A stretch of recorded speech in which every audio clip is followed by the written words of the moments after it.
নমস্কাৰ শ্ৰমিকসকল, অত্যন্ত সুখবৰ শ্ৰমিকসকল। জানুৱাৰী মাহৰ পৰা আপোনালোকৰ আকৌ 3% দিয়ে বৃদ্ধি হৈ এয়া 56% হ'ল।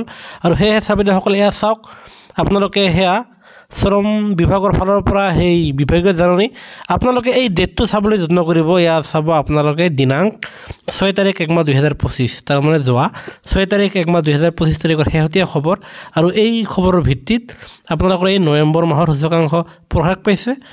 আৰু যিটো আপোনাৰ যোৱা মাহৰ সমানে আছিলে, আপোনালোকে চাব 144.5 যি আছিলে অক্টোবৰত সেয়াই আছে। আৰু এয়া নৱেম্বৰত 144.5 হৈছেগৈ।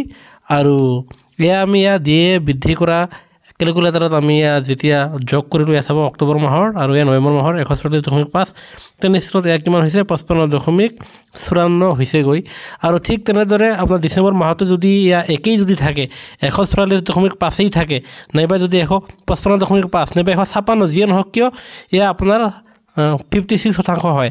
তাৰমানে পোনে পোনে আপোনালোকৰ 3% মূৰকীয়া বনাছ বৃদ্ধি হোৱাটো একেবাৰে নিশ্চিত হৈছে। মাত্ৰ ডিচেম্বৰ মাহৰ সূচকাংশ প্ৰভাৱ পাবলৈ বাকী। আৰু যিটো আপোনালোকে এপ্ৰিল মাহৰ দৰমহাৰ সৈতে লাভ কৰিব। আৰু আপোনালোকে আকৌ নতুনকৈ আপোনালোকে 3% দিয়ে আৰু 3 মাহৰ এৰিয়াৰ পাবলৈ সক্ষম হ'ব। সেয়েহে আনহাতে কৰ্মচাৰীৰ প্ৰতিটো শেহতীয়া খবৰৰ বাবে আমাৰ চেনেলটো ছাবস্ক্ৰাইব কৰিবলৈ নাপাহৰিব।